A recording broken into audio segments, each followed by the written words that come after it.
Cuando pensamos en qué estudia la psicología, pensamos en primera instancia y de manera general en el comportamiento humano, en cómo este tiene que ver con la relación entre las personas y su interacción con el medio ambiente. Es decir que, mirando el ser humano en relación con su exterior, la comunicación humana se vuelve un factor relevante a ser tenido en cuenta en esa comprensión de su comportamiento. Pero la psicobiología nos recuerda que tener en cuenta además la perspectiva del ser humano en relación con su interior físico y psicológico es totalmente imprescindible. Entonces, el ser humano hacia su exterior teje redes de relaciones. Por eso va en interrelación con las redes de comunicación que suceden en su interior, las cuales se dan por el entretejido de señales que son eléctricas y también químicas. Dicho entretejido en el sistema nervioso va configurando la comunicación neuronal, la cual es explicada por el proceso de la sinapsis, que es el que se abordará en este video, específicamente el de la sinapsis química, y que como veremos está determinado por factores electroquímicos, determinando a su vez aspectos como la salud física y mental, los procesos adaptativos y la plasticidad cerebral tan importante para la evolución, desarrollo y supervivencia de la humanidad y otros seres vivientes.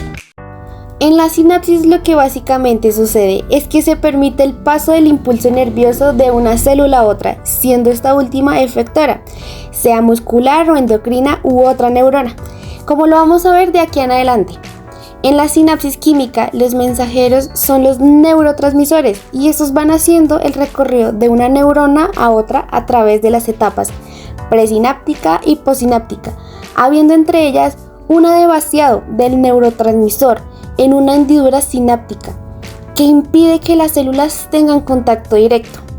Todo esto ocurre entre membranas, una presináptica y la otra postsináptica, ubicadas cada una de ellas en una u otra de las partes de las neuronas, siendo entonces más comunes en su orden las conexiones axodendríticas, las axosómicas y las axoaxónicas. Ya entrando en más detalles, cada una de estas tres etapas se denominan así. La primera es la liberación del neurotransmisor desde la membrana presináptica, que en una conexión que parte del terminal axónico se libera desde las vesículas sinápticas ubicadas en los botones sinápticos. La segunda es la unión con el receptor cuando el neurotransmisor es vaciado por exocitosis en la hendidura sináptica. Y la tercera es la generación de potenciales postsinápticos a partir de cómo la membrana postsináptica traduce el mensaje que llega a sus receptores. Pero poniendo la lupa, ¿qué pasa en esa etapa presináptica para que se libere el neurotransmisor? Por el axón viene un potencial de acción que llega a la terminal axónica, cuya membrana se despolariza, es decir, que el interior se llena de iones positivos, por la apertura, por el voltaje, de los canales iónicos y la entrada de calcio a través de ellos, lo que permite que las vesículas sinápticas por exocitosis liberen el neurotransmisor que están transportando. Ahora, ¿qué pasa para que se dé la unión del neurotransmisor liberado con él o los receptores de la membrana postsináptica? Pues los neurotransmisores son liberados en la hendidura sináptica, en donde parte de ellos pasan por los receptores de la membrana postsináptica, dependiendo de los canales iónicos que allí se abran o se cierren, que es lo que hará que esta membrana se despolarice, es decir, que el interior se llene de iones positivos, o hiperpolarice, es decir, que el interior se llene de iones negativos.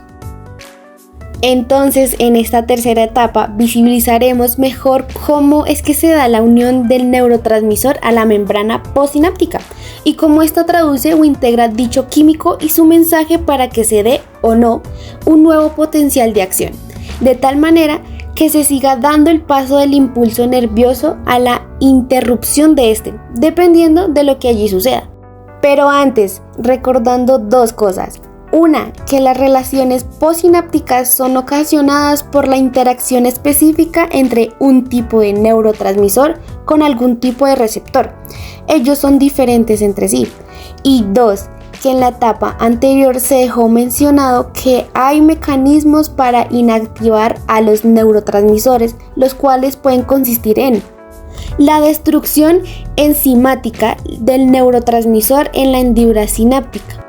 la recaptación del neurotransmisor en el botón terminal, la captación del transmisor por células gliales y la difusión fuera de la hendidura.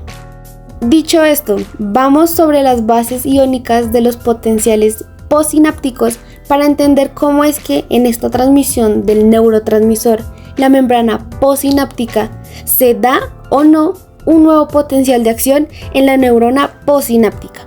Para ello acudimos a estas representaciones gráficas entendidas así.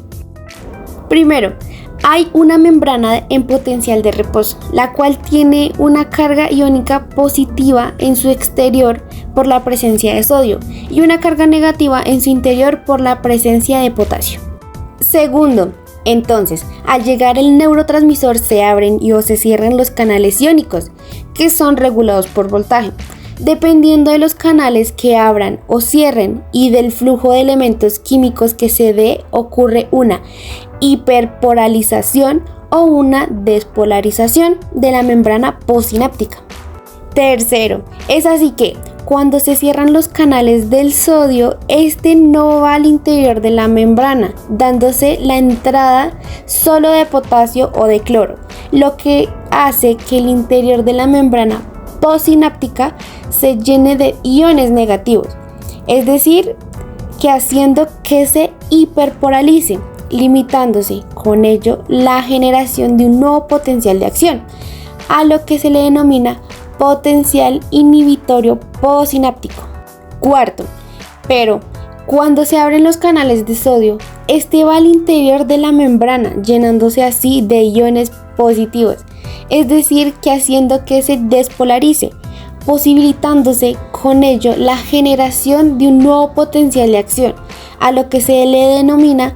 potencial excitatorio postsináptico. Esto también puede suceder por la entrada de calcio. Quinto, a la vez que esto sucede, el potasio va saliendo y el sodio va entrando nuevamente, repolarizándose, hasta que por la acción de la bomba de sodio-potasio se restablece el reposo de la membrana, quedando con sus cargas iónicas equilibradas nuevamente. Como datos adicionales a tener en cuenta en esta tercera etapa, tenemos que estos potenciales postsinápticos se van a caracterizar también teniendo en cuenta que son de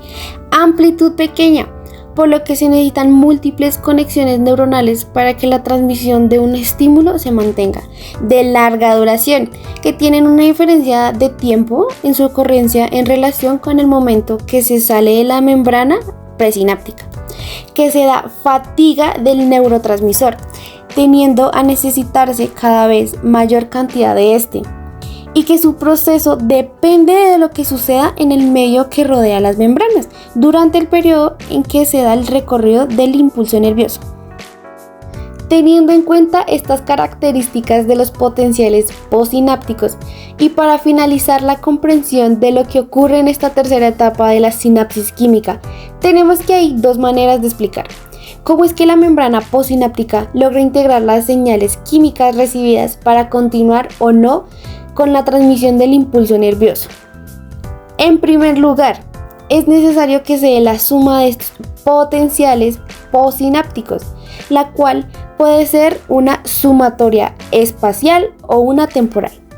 En la espacial, los potenciales se suman de manera simultánea, pero en diferentes regiones de la membrana neuronal. En la temporal, los potenciales se suman llegando a un mismo lugar de la membrana, pero con ligera diferencia de tiempo. En segundo lugar, es importante tener en cuenta cómo es que le ha llegado el impulso nervioso a la membrana presimpática, pues le ha podido llegar desde la neurona que lo antecedió de manera inhibida con poco neurotransmisor, lo que hace que en la membrana postsináptica haya menos posibilidad de que suceda un PEPS. Pero Contrariamente, la neurona que le antecedió a la presimpática ha podido facilitar que la membrana presimpática mantenga su condición al llegar con más neurotransmisor, dando lugar que haya más posibilidad de que la membrana postsináptica se dé un PEPS. Finalmente, y asociado a los procesos de sinapsis, está el concepto de la plasticidad sináptica, el cual es definido por los científicos como la capacidad de cambio a lo largo que pueden experimentar las sinapsis, y se dan como respuestas adaptativas ante determinados estímulos.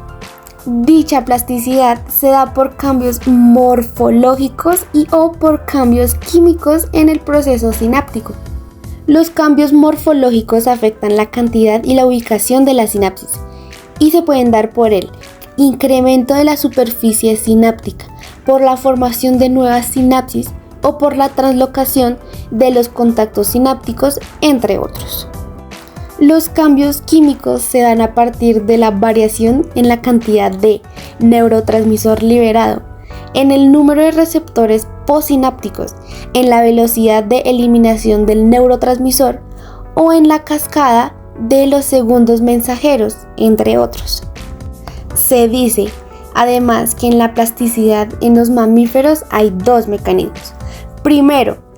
el de potenciación a largo plazo, en donde ante la repetición de un estímulo aumenta la eficacia de la respuesta sináptica.